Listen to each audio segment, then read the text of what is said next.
আসসালামু আলাইকুম।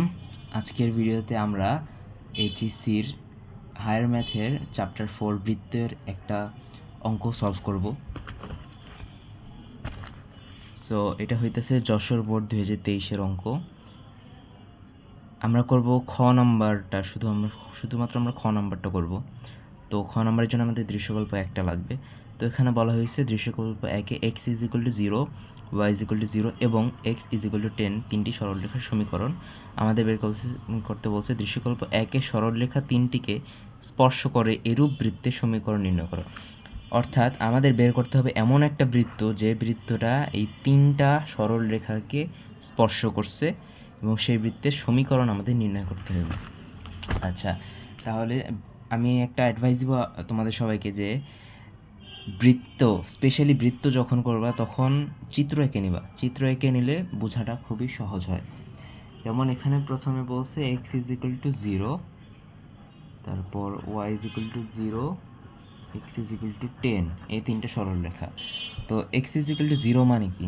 X is equal to 0 মানে হইতেছে ওয়াই অক্ষ, ওয়াই ইজ ইকুয়াল টু 0 মানে হইতেছে এক্স অক্ষ, আর এক্স ইজ ইকুয়াল টু 10 হইতেছে, ধরে নিলাম এক্স 10 হইতেছে এটা। সুতরাং এক্স ইজ ইকুয়াল টু 10 হইতেছে এই যে এই সরলরেখাটা। সো এই তিনটা সরলরেখাকে ছেদ করে এরকম একটা বৃত্ত, যদিও আমার বৃত্ত লাগতেছে না কারণ আমি একটু আন্দাজে দিছি এই কারণে, বাট ওভারঅল এটা আমরা বৃত্তই ধরি। তো এমন হবে বৃত্তটা, যে বৃত্তটা হইতেছে এই যে x, x is equal to 0 এই সরলরেখা, তারপর ওয়াই ইজ ইকুয়াল টু 0 এই সরলরেখা, আর এক্স ইজ ইকুয়াল টু 10 এই সরলরেখা, তিনটা সরলরেখাকে স্পর্শ করে এরকম এই বৃত্তের সমীকরণটা আমাদের বের করতে হবে। তো এরকম কিন্তু দেখো আমরা কিন্তু এদিক থেকেও আরেকটা বৃত্ত আঁকতে পারি, অর্থাৎ আমাদের কিন্তু বৃত্ত দুইটা হবে। আমরা চিত্র থেকেই বলে দিতে পারলাম যে আমাদের বৃত্তের সমীকরণ দুইটা বের হবে, কারণ এখানে দেখাই যেতেছে এই বৃত্ত কিন্তু এই সরলরেখা, এই সরলরেখা, এই সরলরেখা, তিনটা সরলরেখাকে স্পর্শ করতেছে। আর কোনোভাবে কিন্তু তিনটা সরলরেখা স্পর্শ করে এরকম বৃত্ত আঁকা যায় না। সুতরাং চিত্র থেকে বলে দিতে পারতেছে আমাদের দুইটা সমীকরণ হবে। তো এখন আমরা সমীকরণটা সলভ করা শুরু করে দিই। প্রথমে দেখতে হবে আমাদের যেহেতু সরলরেখা আগে বৃত্তের সমীকরণটা আগে লিখে নিই। বৃত্তের সাধারণ সমীকরণ, সাধারণ রূপে x square plus y square plus 2gx plus 2fy plus c is equal to 0, এটা হচ্ছে বৃত্তের সাধারণ রূপ বা সাধারণ সমীকরণ। তো এখানে আমাদের তিনটা, এটার এক ধরলাম, এটার দুই, এটার তিন, এই তিনটা সমীকরণ বসায় যেই সমীকরণ আসে সেটাকে আগে বের করতে হবে। তো এক্সের মান যদি 0 ধরি তাহলে হয় y square plus 2fy plus c is equal to 0। এর ধরলাম 4 নম্বর সমীকরণ। 1 নম্বর সমীকরণ বসায় যেটা পেয়েছি সেটা আর কি লিখলাম। এভাবে 2 নম্বর সমীকরণও বসাবো। ওয়াই ইজ ইকুয়াল টু 0 বসালে x square plus 2gx plus c is equal to 0, আর এক্স ইকুয়াল টু 10 যদি বসায় তাহলে হয় 10 স্কোয়ার মানে 100 plus y square plus 20g plus 2fy plus c is equal to 0। তো এটা হচ্ছে 5, এটা হচ্ছে 6, আশা করি দেখা যাইতেছে। তো এখন আমাদের কি করতে হবে, এই 6 নম্বর সমীকরণে কাজ করি। 100 আর 20g এটার এক সাইডে রাখলাম। কেন রাখলাম এখানে বুঝতে পারবেন। এখানে হচ্ছে y square plus 2fy plus c is equal to 0। এখন দেখেন এই y square plus 2fy plus c is equal to 0 এটা কিন্তু 4 নম্বর সমীকরণ, যেটা আমি এক্স ইজ ইকুয়াল টু 0 বসায় পাইছিলাম। যেহেতু এটার মান 0 সুতরাং আমরা এটাকে 0 ধরবো। 0 ধরলে আসে কি 20g ইজ ইকুয়াল টু -100, তাহলে জি আসে -5, জি এর মান আসে -5। সুতরাং আমরা জি এর মান পেয়ে গেলাম। এখন কোনো বৃত্তের যদি সমীকরণ বের করতে হয় আমাদের কিন্তু তিনটা মান লাগবে, জি এর মান লাগবে, এফ এর মান লাগবে, সি এর মান লাগবে। আমরা অলরেডি যে সরলরেখা যেহেতু স্পর্শ করছে সুতরাং এই সমীকরণকে এই সরলরেখাগুলো সিদ্ধ করবে, এই কারণে আমরা সমীকরণগুলো এই বৃত্তের সমীকরণে সিদ্ধ করে বসাইলাম, বসে তিনটা সমীকরণ পাইলাম। এখন 3 নম্বর সমীকরণে আবার এই সমীকরণটা মান বসায় পাইলাম, তারপর সুন্দর মতো সিম্পলিফাই করলে আমরা জি এর মান পেয়ে গেছি। আমার অলরেডি একটা মান শেষ, এখন আরও দুইটা মান বের করতে হবে। কীভাবে বের করব? আমরা জানি যে এক্স অক্ষকে যদি এক্স অক্ষের খণ্ডিতাংশের একটা সূত্র আছে, খণ্ডিতাংশ, এই এক্স অক্ষের খণ্ডিতাংশের সূত্রটা হইতেছে 2√g² - c, ঠিক আছে? এটা হইতেছে এক্স অক্ষের খণ্ডিতাংশ। ওয়াই অক্ষের খণ্ডিতাংশর সূত্র হইতেছে 2√f² - c। এক্স অক্ষের খণ্ডিতাংশ বলতে কি বোঝায়? যদি প্রশ্নে দেওয়া থাকে যে এক্স অক্ষকে 3 একক ছেদ করছে তাহলে এটার মান হবে 3, যদি বলে ওয়াই অক্ষে 2 একক ছেদ করছে তাহলে এটার মান হবে 2। এভাবে যত একক ছেদ করে, যে অক্ষে যত একক ছেদ করে সেই অক্ষের সূত্র অনুযায়ী ওটার মান বসবে। কিন্তু আমাদের এই শর্তে কি বলা হয়েছে যে এক্স অক্ষ, এখানে আমরা চিত্র থেকেই দেখতে পারতেছি যে এক্স অক্ষকে স্পর্শ করতেছে, বা আমরা এখানে সমীকরণ দেখেও বলতে পারতেছি এক্স ইজ ইকুয়াল টু 0 মানে কি ওয়াই অক্ষকে স্পর্শ করছে, ওয়াই ইজ ইকুয়াল টু 0 মানে কি এক্স অক্ষকে স্পর্শ করছে।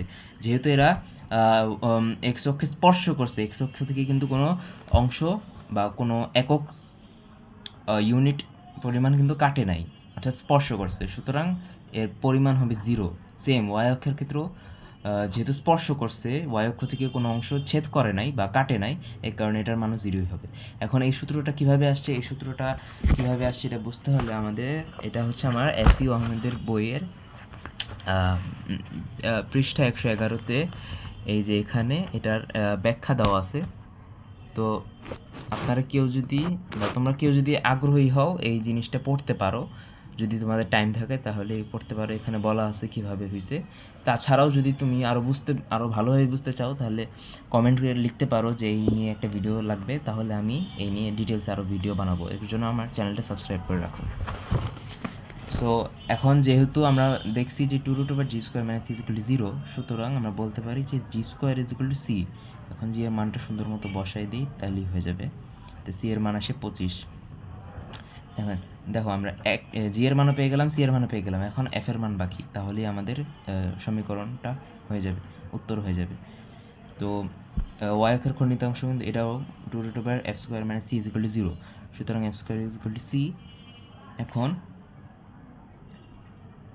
f² c এর মান একটু আগে পেলাম 25, সুতরাং এফ এর মান হবে √25, তো প্লাস অর মাইনাস, সুতরাং এফ এর মান হবে +or-5।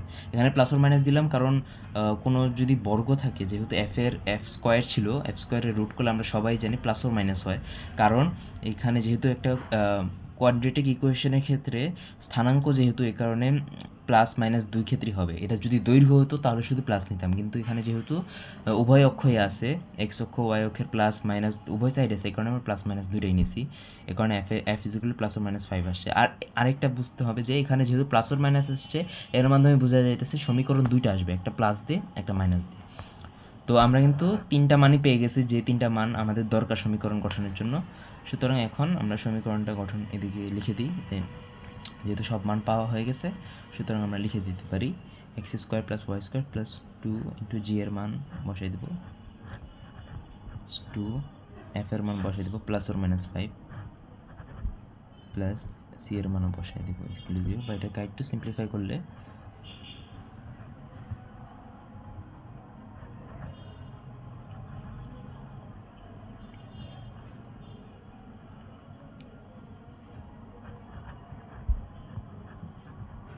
তো এইটা হইতেছে আমাদের সমীকরণ, যেখানে তুমি এভাবেও লিখে রাখতে পারো, +or- দিয়েও লিখে রাখতে পারো, অথবা তোমার যদি আরও সময় থাকে তুমি একবার প্লাস দিয়ে লিখবা, একবার +10y আরেকবার -10y, এইভাবে লিখে দিবা।